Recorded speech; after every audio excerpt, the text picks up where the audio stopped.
Hello friends, in this video we'll be taking a look at the autosomal DNA predicted phenotype traits and GED match results of four early Middle Bronze Age individuals from Kazakhstan who were part of the Kumsay culture, very closely related culture to the Yamnayans and the Proto-Indo-Europeans.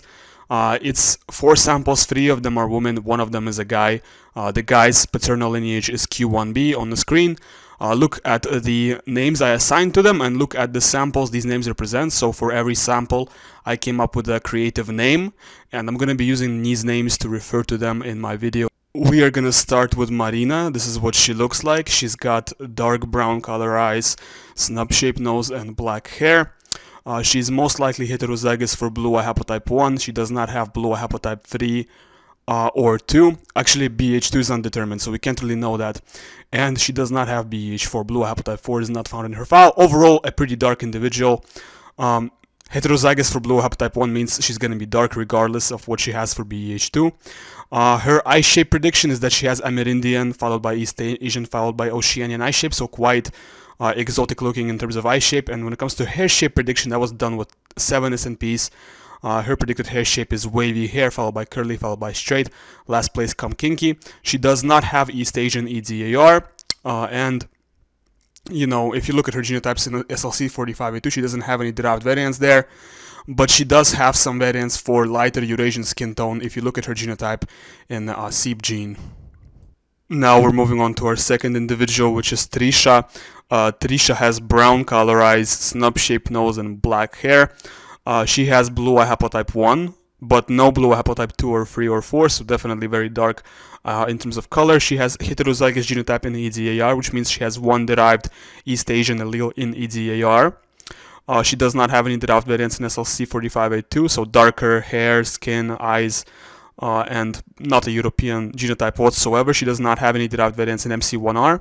And her hair shape prediction is that she has straight hair, followed by wavy, followed by curly.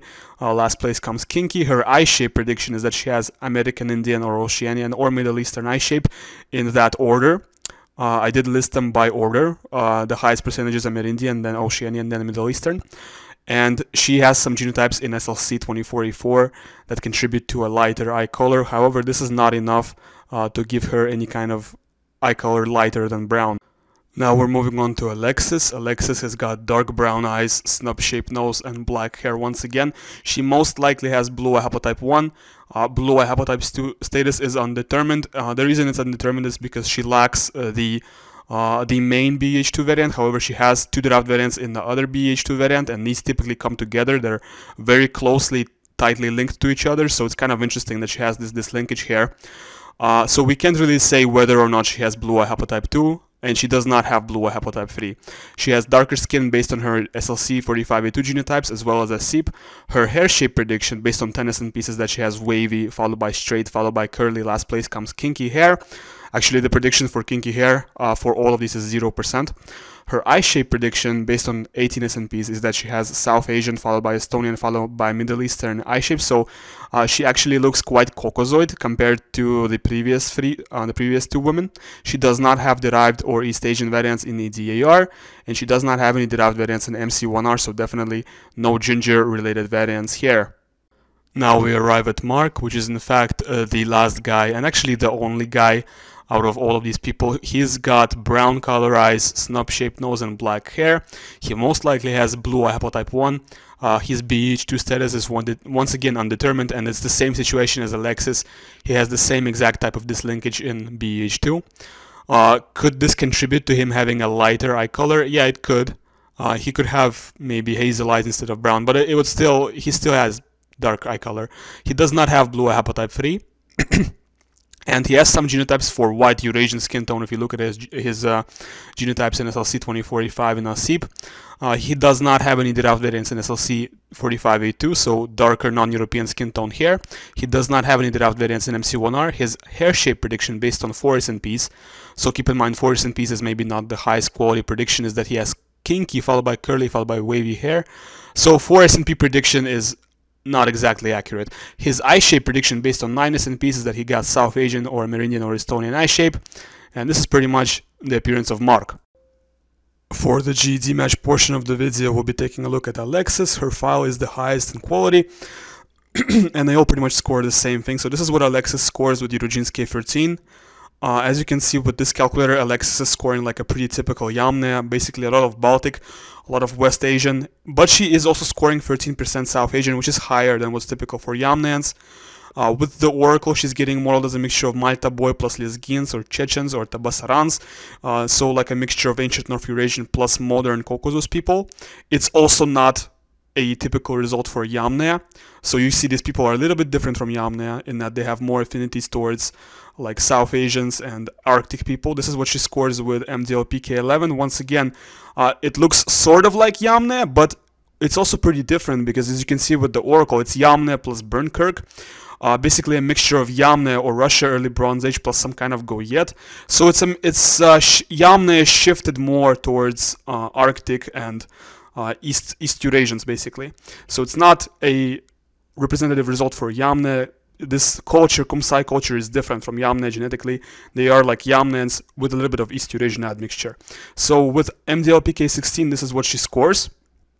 And with the Oracle here, she's closest to Udmurts, followed by people from Badakhshan, which is in Tajikistan, followed by other Tajiks and Komi and Mishar Tatars. This looks like a Yamna result, but Yamnans would have a little bit less affinities to South Asians. This individual has quite a lot of affinities to South Asians. In fact, she's getting modeled as Finnish plus Brahmin or Burusho from Pakistan. This is what she scores with Harappa World.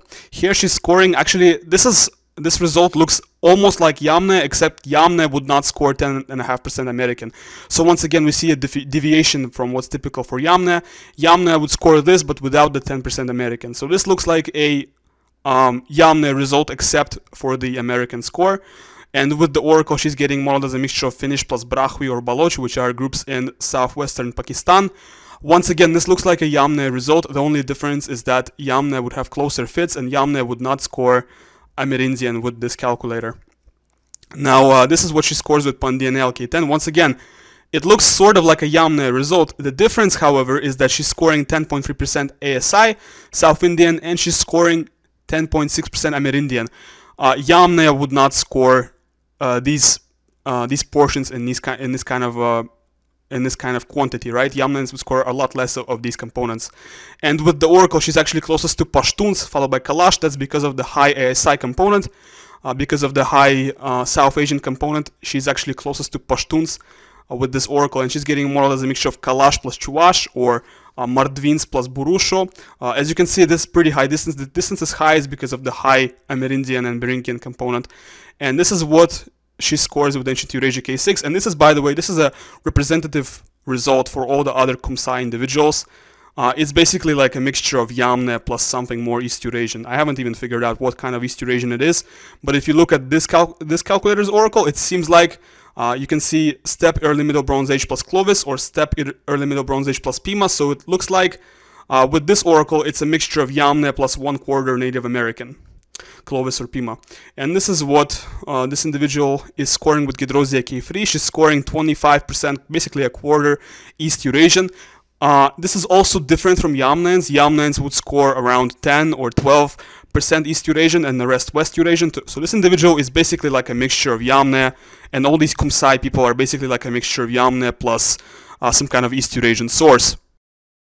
For the trait report portion of the video, where we discuss their traits, we're going to start with Marina. Marina has got a G genotype in Comte's vowel met variation, meaning 1 vowel, 1 met allele, intermediate dopamine levels, and she's got GG genotype in MAOA's RS6323, which actually means a warrior genotype in MAOA. So she's more warrior than she is warrior, because 1 plus 2 averages out to 1.5. So she's more warrior than she's warrior if you look at her genotype in MAOA and Comte. She does not have any no-go learner variants in DRD2, Spirofrenets in Pro variation. She has one A allele in TAC1. Okay, so that's interesting. She has the A1 allele in TAC1, which basically lowers her availability of dopamine D2 receptor sites by 20%. It's a very significant decrease. And it would increase her likelihood of such things as alcoholism, Parkinson's, and ADHD. It would probably decrease her likelihood of stuff like schizophrenia and bipolar, although that's just kind of my That's my assumptions, but I don't know if there's like studies backing that. But I would feel that if it's decreasing the availability of dopamine D2 receptor sites, it would probably decrease the likelihood of having schizophrenia. That's just my assumption. So she does not have long form 5-HT-TLPR. She's got short form 5-HT-TLPR, slightly higher or maybe pretty much average odds of depression. Long form would significantly decrease the odds of depression, but that's not the case for her. She does not carry the European lactose persistence mutation, and she has a G in this variation of OXTR, which means 2 variants for higher levels of empathy. She's not a sociopath. Does not have the sociopath gene in OXTR. For diabetes, she does not have type 1 diabetes based on her genotype here, and this is kind of the most important variation for type 1 diabetes prediction. And for Alzheimer's, she's not really genotyped for anything aside from this one, and here she's got slightly decreased odds of Alzheimer's. Actually, this TOM40, this TOM40 variation, it's surprisingly significant. Like if you look at nebular statistics, it's a very significant variation. However, I didn't find any information on it on SNPDS. So this is kind of one of those variations that you're gonna see on my trait predictor, but not on SNPDS or any other like CodeGen. You're not gonna see this on CodeGen. Oh, she does not have the G allele here, which would protect against myopia, so she probably has average odds of myopia. No micro P, you know what that is. I'm not gonna pronounce that for you. Does not have photic sneeze reflex, and she's got no variants for increased pain sensitivity. She's got CT genotype here, which means impaired muscle performance, likely endurance athlete rather than power athlete. Okay, and she's not a carrier of albinism type 1B mutation. And, well, we're going to check her polygenic risk scores right now. So for polygenic risk scores, she's got pretty much average odds of schizophrenia, pretty much average odds of type 2 diabetes, and pretty much average odds of Alzheimer's. Nothing too alarming here in these results. Let's look at her. Actually, we're going to look at her Eyecolor estimate. This is done on the basis of OCA2 and HERC2. So this Eyecolor estimate is only looking at variations in the OCA2 and HERC2 region, nothing else. And with this Eyecolor estimate, she's got dark brown eyes. It seems dark brown is the biggest group here. So this is kind of what her Eyecolor looked like. We're gonna reset everything here, and now we're gonna move on to Trisha. I'm just choosing these like really basic white girl names when I'm making a video on Kumsay. That's kind of how I am. Okay, Trisha. Alright, Trisha also has AG in Combs-Valmet variation and TG in MAOA RS6323. So she's intermediate between warrior and warrior, both in COMT and MAOA.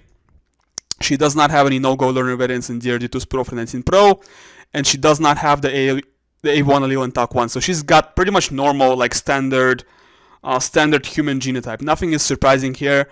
She does not have the A allele in TAC1, so this means she would have normal amount of dopamine D2 receptor sites, not a decreased amount. In fact, probably even a little bit above normal, even probably a little bit more than normal, because she does not have any no-go learner variants in DRD2 Spro-19 Pro. And she also has this genotype here, which is kind of linked to Pro-19 Pro. And these genotypes, they both contribute to slightly more dopamine D2 receptor sites. She does not have long form 5-HT-TLPR. Once again, short form 5-HT-TLPR. Not genotype for this, but she does have CC here, which means higher OXTR expression, higher levels of empathy. This is not a particularly important variation, however, just to note that. Also does not have type 1 diabetes, and for hemochromatosis, does not have any risk variants for hemochromatosis. For Alzheimer's, no APOE2 alleles in this APOE. By the way, APOE is by far the most important gene for Alzheimer's. However, if you look at nebula, as I've said previously, you will see TOM40 figurating there, and you will see that it is also pretty statistically significant.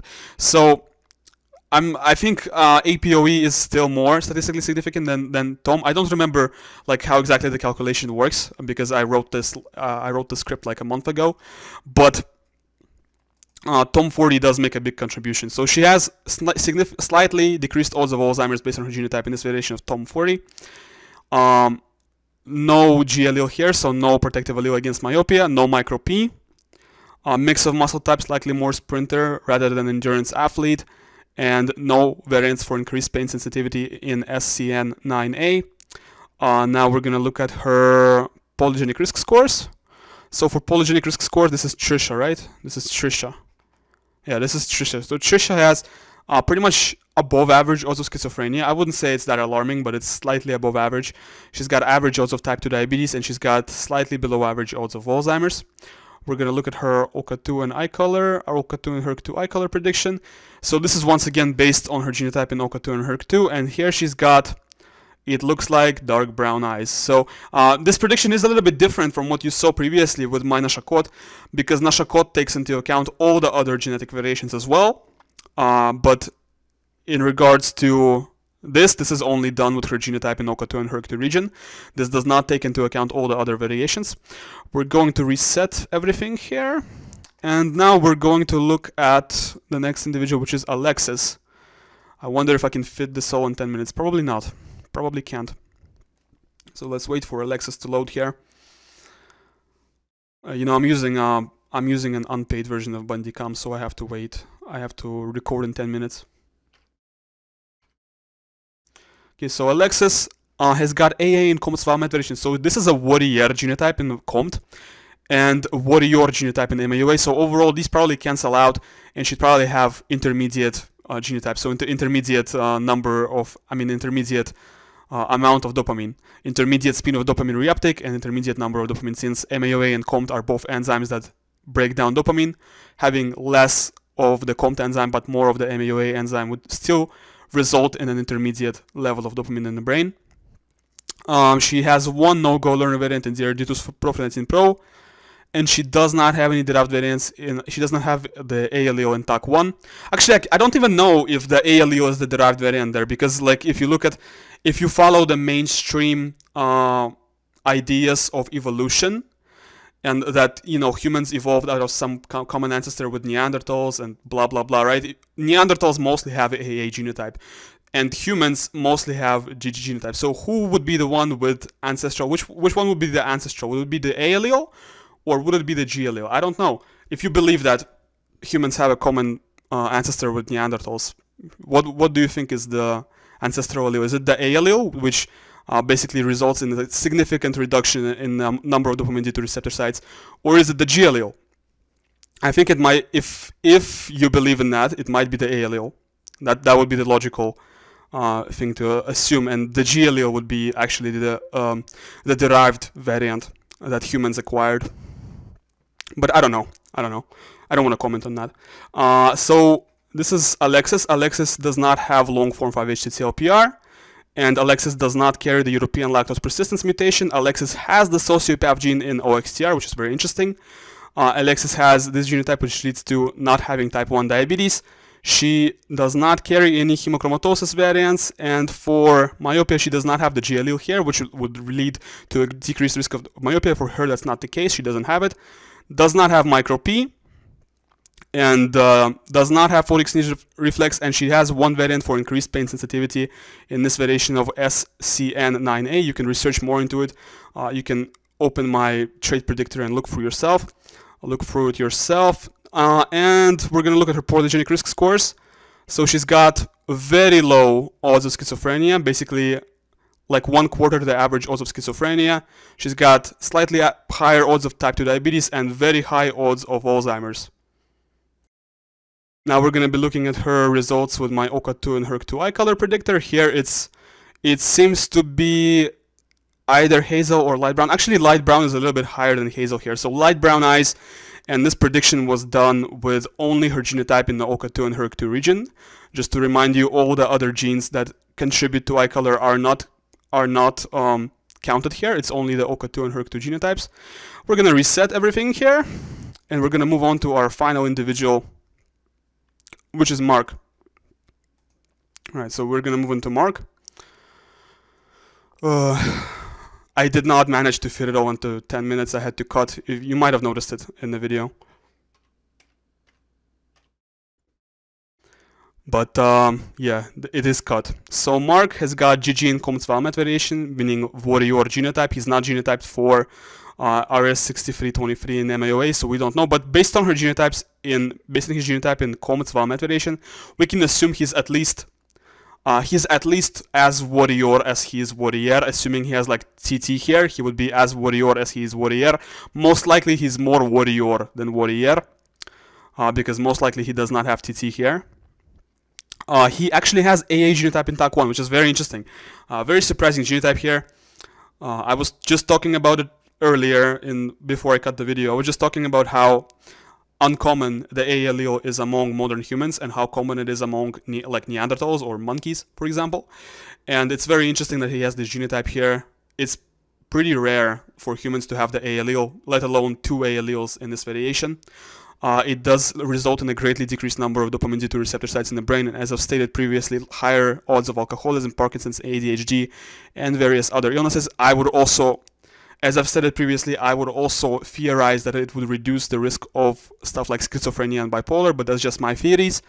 I don't think there is any scientific backing behind them. They're probably, I mean, it makes sense, right? If a certain genotype results in a decreased availability of dopamine D2 receptor sites, that's exactly what antipsychotics do. They block dopamine D2 receptor sites. It would make sense that it would decrease the odds of certain mental health issues such as schizophrenia and bipolar. That's just my opinion, but I don't know. Maybe there is something that, maybe you can find something online that would support it. He's got CC genotype here, which means short form 5-HT-LPR, so no long form 5-HT-LPR, slightly higher odds of depression, which is very close to average because the average person also has short form 5-HT-LPR. The long form is a very rare genotype, and does not carry the European lactose persistence mutation. This is the main lactose persistence mutation in MCM6. However, he does have this genotype here, which means one derived variant for European lactose persistence, and is likely not lactose intolerant. So that's interesting. So this individual does have the European lactose persistence mutation, just not the main variation. Not the main variation, like the side variant here. And is likely not lactose intolerant, which is pretty interesting. Heterozygous genotype here, no OXTR, which is associated with intermediate OXTR expression and average levels of empathy. We don't have his genotype here because this is the main variation that's the most important for the sociopath gene. So we don't really know that for sure. For diabetes, we see that he does not have type 1 diabetes, once again. Not a carrier for C282Y hemochromatosis mutation. And for Alzheimer's, he's got GG genotype here in TOMM40, which leads to significantly higher odds of Alzheimer's disease. So I think we're going to see a high score for Alzheimer's here once again. For micro-P, wow, look at that. That's crazy. This is not the first time I'm seeing it. This is, I think I should start counting it. This is probably the 8th time I see somebody carrying the micro-penis mutation. I said it. Oh, I said it. Okay, YouTube is gonna like demonetize me now. Okay, I'm gonna have to edit this out in the video editor. So this is kind of interesting. This is probably the 8th time in my whole the whole time I was making videos on YouTube that I see somebody carrying the micro-P mutation. No fat gene variants in FTOs, and this is a guy too, right? Yeah, Mark is a guy, so wow, tough luck. I think you need 2 though. To actually have the phenotype, you need to have 2. So just being heterozygous is not going to do much to him. So it's maybe not that bad. No fat gene variants in FTOs, RS9939609. And he has 1 variant for increased pain sensitivity in SCN9A. We're going to look at his polygenic risk scores. For the polygenic risk scores, he's scoring below average odds of schizophrenia, pretty much 1/2 the average. Average odds of type 2 diabetes, and as I predicted, slightly higher odds of Alzheimer's. I think there's something else contributing to this score because I don't believe that 2.4 is the odds ratio for GG genotype here. So there's something else. There's a bunch of other variants that contribute to the scores that are not shown on screen.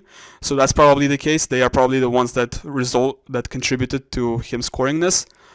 Because 2.41 is not the odds ratio for GG genotype here. It's much higher.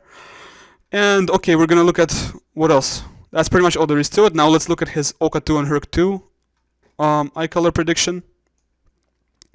So his OCA2 and HERC2 Eyecolor prediction is as follows. He's got here hazel eyes, followed by light brown, followed by blue eyes with an amber center. followed by green eyes, followed by dark brown, followed by blue eyes. So he doesn't have blue eyes for sure, but this is kind of his predicted eye color. And the reason it's so light, it's lighter than all the other people, and this is not taking into account all the other genotypes. This is only based on the OCA2 and HERC2 genotypes. So the reason it's so light is because of this. It's because of this linkage he has, where he has this genotype here, which is predictive of blue eye haplotype 2, and it's actually a part of blue eye haplotype 2. It's not just predictive. I mean, it's a haplotype. It's inherited together typically, but he does not actually have the main variation in blue eye haplotype 2. So that's kind of interesting. And because of this exotic genotype, his prediction is that he has hazel eyes, actually, rather than like dark brown. So that's pretty much all there is to it. Check out my trait predictor. It's on my web. The version that's on my website is not so good. Check it out from the link that's on my channel description page, About Me page. My channel's About Me page has the link to my website, to my trait predictor. There is also the ethnic calculator, but the ethnic calculator you have to use with... Oh, it's not working because I reset it. Yeah, so I just reset it, so now it's not going to show me the score. But you can use it with the Vaha Duo coordinates, and it's pretty good. I mean, it's as good as it gets when you only look at 200 variants for ethnicity prediction. Well, that's pretty much all there is to it. Thanks for watching my video. Leave a like and subscribe if you enjoyed it. You can download all of these samples in 23andMe format from link which is in the description of the video. Thanks for watching my video. Goodbye.